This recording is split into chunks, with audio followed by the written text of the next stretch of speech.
Hello everyone, this is Dr. Fayyaz and I am here today to talk about WHO health system building blocks. Before moving on with the subject, I am thankful to the organizers of this forum giving me the opportunity to talk about this very important subject which is very close to my heart. The learning objectives of this session today would be health system as a concept, its definition, then WHO health system building blocks, then we will discuss each block and its definition, important dimensions, and then key case studies. Before moving on, we should understand what actually a system is. Until and unless you do not really understand what system constitutes, you do not really understand in the later stages what health system actually entails. So in this slide, I have comprehensively covered what actually health system and before that a system actually means. System definition is a set of interconnected parts or components that come together for a given purpose.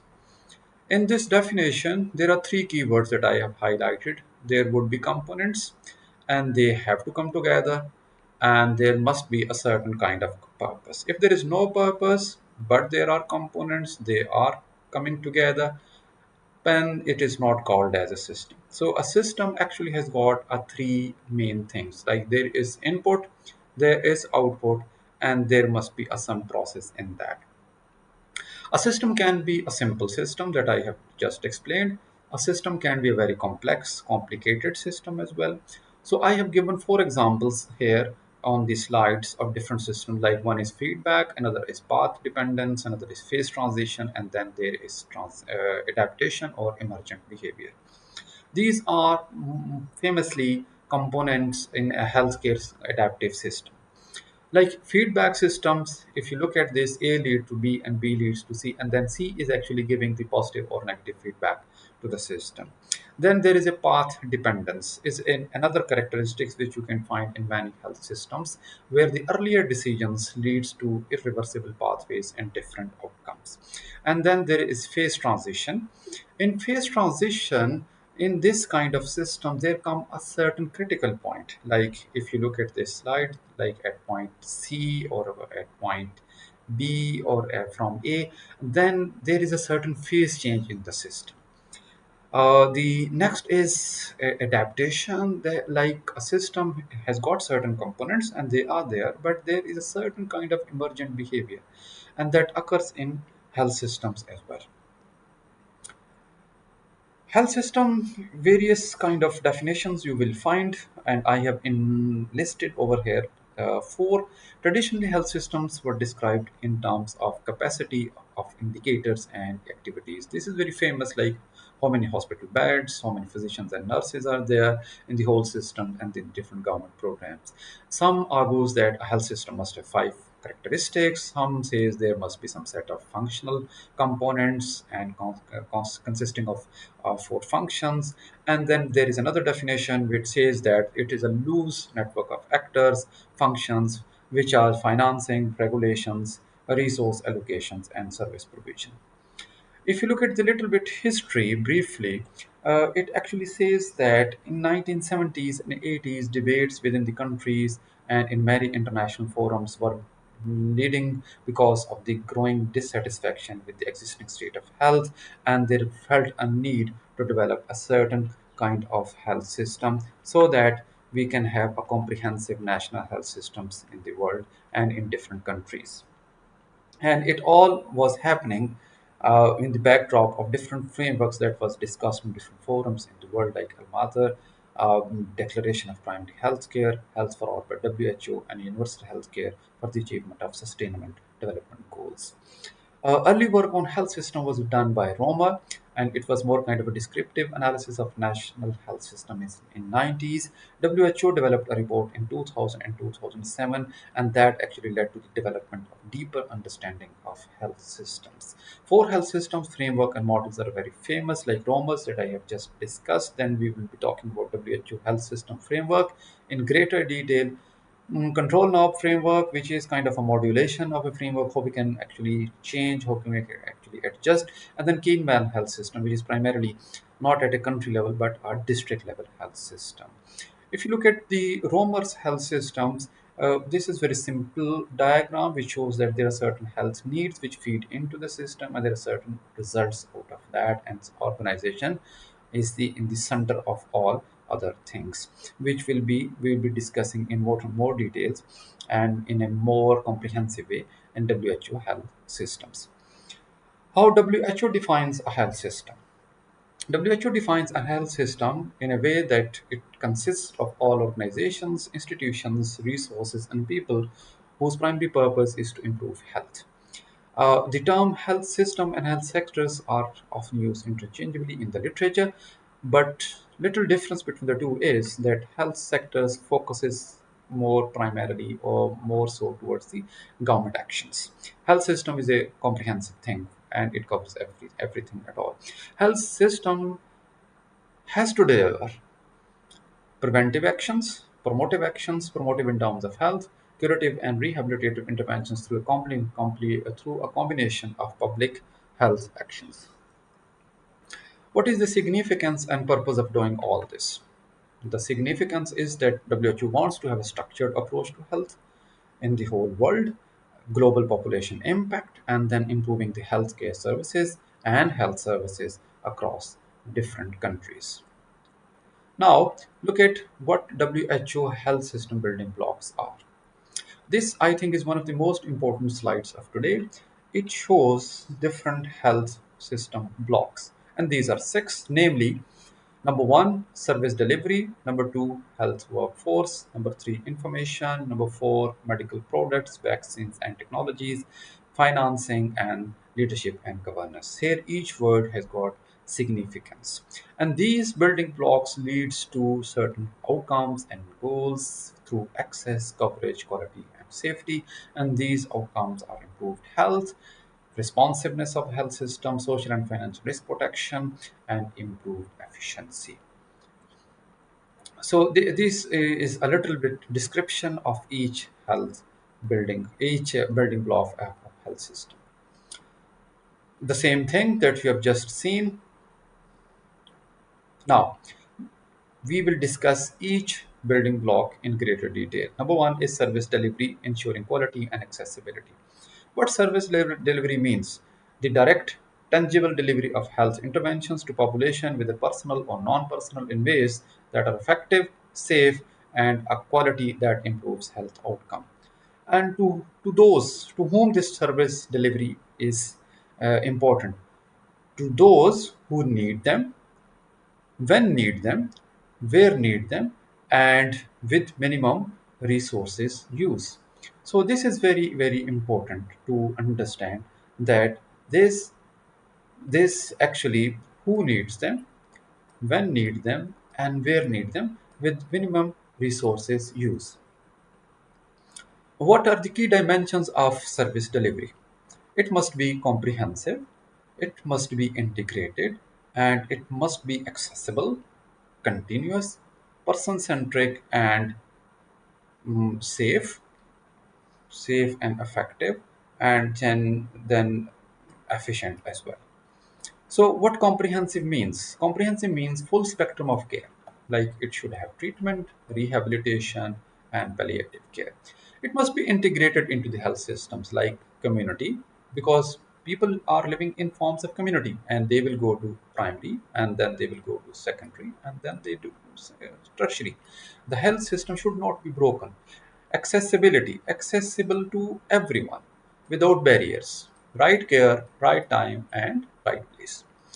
Single provider or a coordinated team of providers. In today's time, if you look at the whole system, there are different doctors, number of specialists, and number of teams are working for. So there must be a coordination across the teams. It must be person centric, organized around the need and preferences of the individual families and communities. Safe, definitely, risk of harm should not be there, and then it should be efficient in terms of time, money, supplies, and energy. The same as in terms of indicators. I have collected different case studies and the most famous case studies for each building block. So, for service delivery, Rwanda's community based health system and primary health care revival post 1994 genocide is one of the primary case study in service delivery. After 1994 genocide, Rwanda's health system was utterly decimated. Life expectancy plummeted to the lowest of their times, and maternal and child mortality was among the lowest in the world. What Rwanda did? Rwanda did intervention. And what intervention Rwanda did? They actually developed a centralized model of service delivery. And what was that? This that was trained and deployment of 45,000 healthcare workers, and these are known as binomies in their local language. They were trained and they were understanding the basic care, health education, and facilitated referrals. The redesigned primary healthcare systems with performance-based financing. These are the most important things in the Rwanda's interventions. What were the results? The results was a deliberate community-centric and equitable delivery model, and there was a 70% reduction in the child mortality, 65% reduction in maternal mortality in 15 years' time, and shows the power of taking service to the people.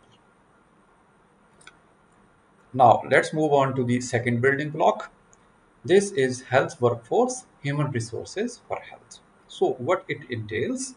It entails all people engaged in actions whose primary intent is to enhance health. And who are these?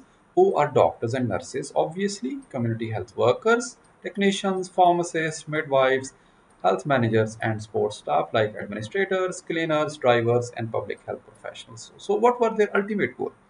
The ultimate goal of health workforce as a building block is to ensure that the right number of people, like this trained health HR, with right skills in the right place at the right time. So this is what WHO wants. What are the key dimensions of health workforce? As we already covered, they must be available, they must be competent, they must be responsive and productive, and safety and performance like efficiency and output of health workforce, number of patients seen, and vaccination rates, for example, should be the different indicators to understand the dimensions of health workforce. Important case study in this building block is Malawi.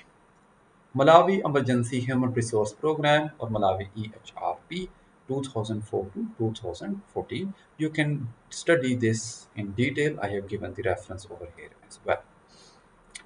What is the context? Context of this case study is in early 2000, Malawi had one of the most critical health care or health worker shortages because low salaries, poor work conditions, massive immigration, as happens in the third world countries, and simply not enough staff to run the clinics of the hospital. What actually intervention took place in this case? With the international support, Malawi launched an ambitious plan, and that ambitious plan dramatically increased the training capacity. And this training capacity was actually supplemented by 52% increase in salary top-ups. Voluntary emergency hiring schemes were also launched. So what were the results? The results were the number of nurses and doctors increased to income, like they were tripled, and there was significant increase in service coverage, and there was drop in maternal mortality and HR. As you know, these all results actually shows us that the importance of this building block, that HR is the engine of the whole health system. Another case study from Ethiopia, they have given the concept of task shifting reallocations, like they shift the task to trained community health workers and address the workforce shortage effectively. And then there was expansion of healthcare coverages as well. Moving on to the next building block, which is health information systems, data for decision making. This is defined as a system that integrates data collection, processing, reporting, and use of information necessary for improving health services effectiveness and efficiency. through what? Through better management at all level of healthcare systems.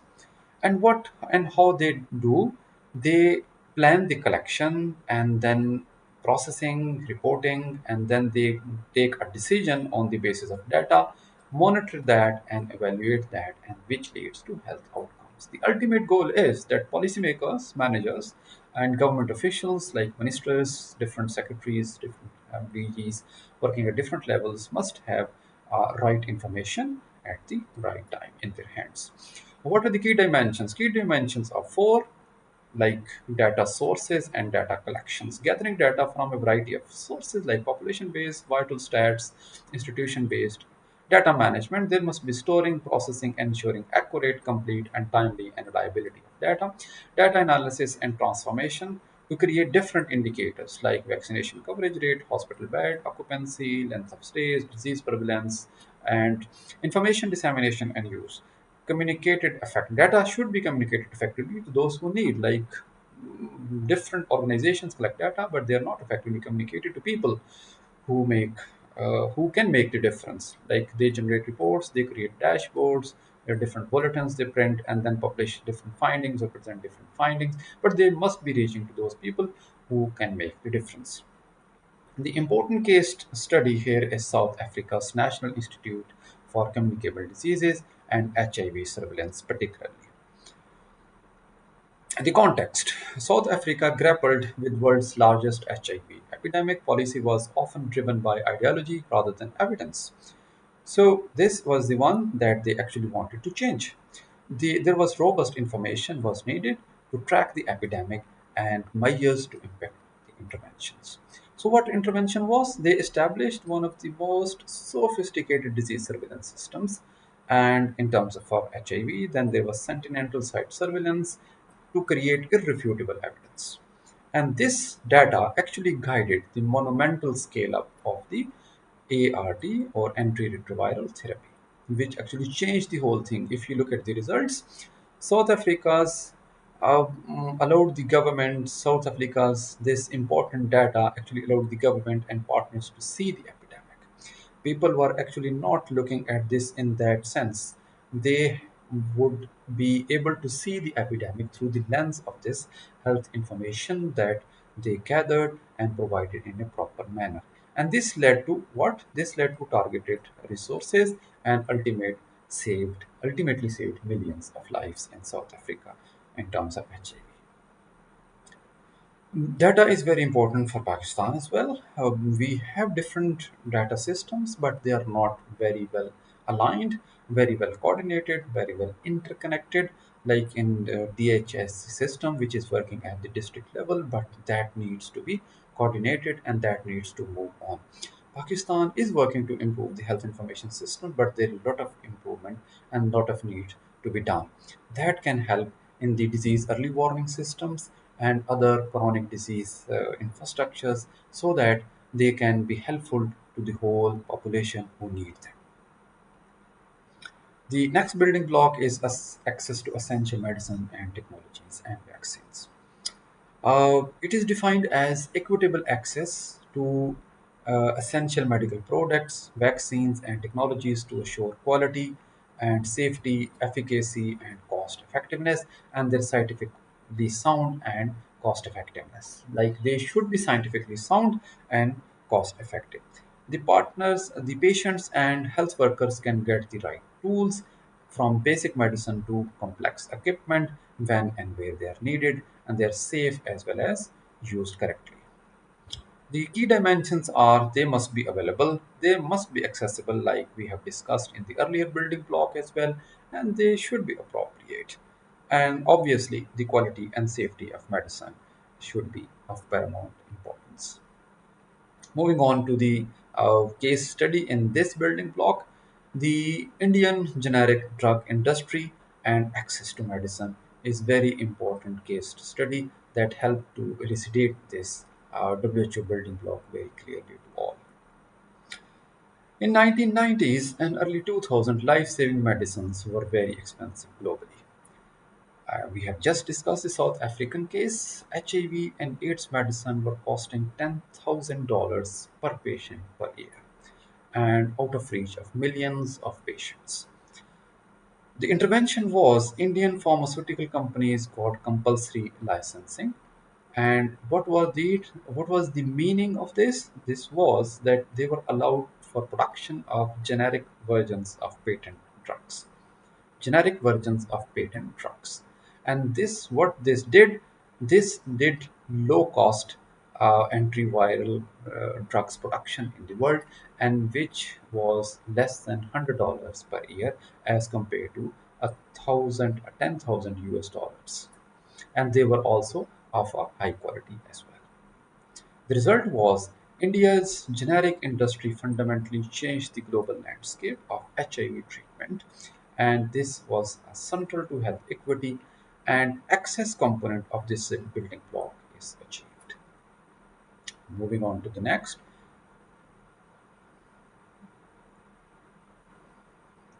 health financing.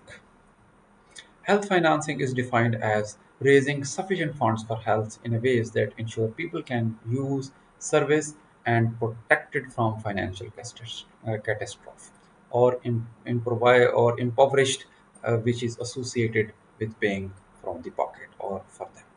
So this is actually main problem in many of the third world countries, that people do not have that financial resources to pay for their medicines or pay for their treatment or pay for their different kind of care that is involved in their lives. So there are three fundamental questions in health financing building block: how to raise money for health systems and how to pool those funds to share the risk, and how to purchase the services, sometimes through insurance industry or sometimes through other different providers. The ultimate goal of health financing is to enable and encourage universal health coverage and prevent catastrophic health expenditure, which leads a common man to poverty. The key dimension is that the funds are collected through general taxes, payrolls, or out of pocket payments, private health insurance, or donor funding. And then these are actually pooled, and pooling helps in this way that healthy subsidize the risk and rich subsidize the poor.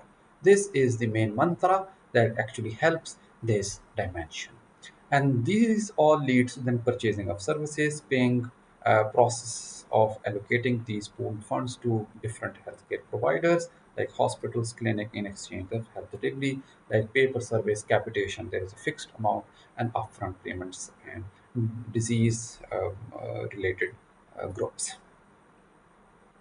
diagnosis related groups. The main case study here is the Thailand's Universal Health Coverage Scheme, and which is also known as 30 Baht Scheme in 2002, and this can be read over here as well.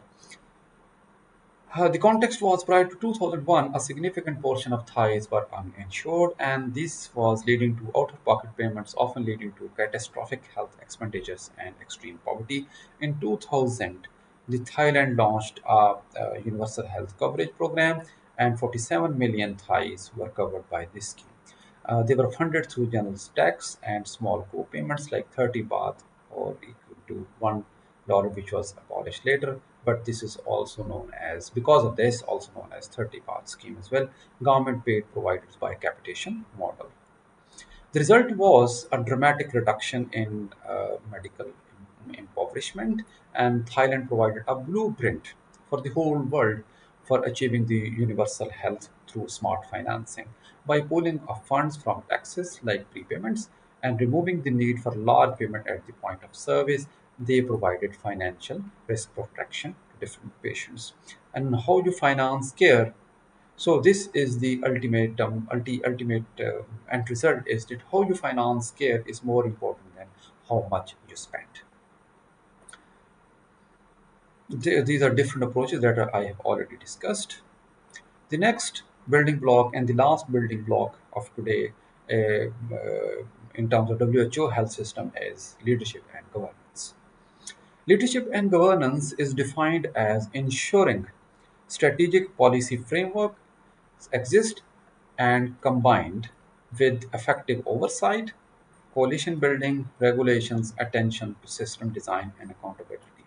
Here, If I say that leadership and governance, out of all these six building blocks, is the most important building block in my views, because this is the direction setter, and this is also providing the oversight mechanism. And if this is there in any health system, then it is the possibility that other weaker different blocks can get the uh, strong arrangements in the later years. This is the, as it said, this is the brain or nervous system of the health system, responsible for its overall direction, coordination, and integrity. Most overarching block providing the vision, rules, and oversight I have already discussed. What are the key components? Policy formulation, definitely, regulations and enforcement, coalition building and stakeholder engagement, system design and accountability, oversight, performance, and monitoring. The case study that I have picked here is the Liberia's health sector's reforms post Ebola, 2014 to 2016, and the full report is here. What was the context? Context was there was failure of the governance, and Ebola was spreading over there, exposed the profound weakness in the Liberia's health system. There was poor governance, weak oversight, corruption, and lack of accountability. What was the intervention? Intervention was they developed a post-Ebola investment plan for building a resilient health system, and Liberian Ministry of Health, under the new leadership, undertook the radical reform. This was a strong, transparent leadership, and this led to the trust, strengthening the regulatory bodies, and improving transparency in procurement, as well as decentralizing the decision making. What were the results? The result was Ebola crisis, was the failure of the governance, and Ebola's recovery shows that technical fixes like more doctors, more drugs is insufficient without strong and accountable and visionary leadership, and governance is the glue. Governance is the glue that holds all other building blocks together. So this is the punchline here, that if the governance is right, if the governance and leadership is on the right track, as it's shown here in the case of Ebola, then other building blocks can come together and create an effective health system. So, in conclusion, let's have a recap. WHO framework, there are different six frameworks that we have discussed: service delivery, health workforce, health information systems, medical products, vaccines, technologies, and financing and health governance. And WHO health system building blocks offer a comprehensive method to strengthen the health systems world over, and learning from global health experience through different case studies can help any system to tailor effective health improvements in a specific country context. If we focus on our own country like Pakistan, applying these frameworks and WHO building blocks can create a sustainable health service environment, improvement, and outcomes. So before coming to this final conclusion and fixing it up, this is the screenshot of the website where you can go and look at the different health planning tools, which also includes the health system building blocks. And as well as these are different references for different students, I would say these are the references as well as the uh, reading list, and it also listing all the case studies that I have given, and one important book of Dr. Samin Siddiqui, which is, I think, one of the most important reading thing that every student of health system should go through. That this is Making Health System Work in Low and Middle Income Countries by Samin Siddiqui, and the link is also given over here. So coming back to the final slide, uh, this is the understanding that every health system is only as strong as its weakest block. uh, Weakest block will be dragging the health system down. So we need to focus on the weakest building blocks and make them improve. In the end, I would be leaving all the students of health system with two questions. And first question is, which block is weakest in your country?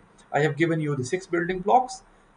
I should repeat here and show you again: health service delivery, workforce, information systems, medical product, vaccines, technologies, financing and leadership and governance. And My question would be, you can tell us in comments and in greater detail which building block in your country is the weakest. And people who are actually looking at this from Pakistan, the question would be, which building block is weakest in Pakistan, or as you can say, which one is the strongest out of all. So, thank you very much all for your patient listening and attention.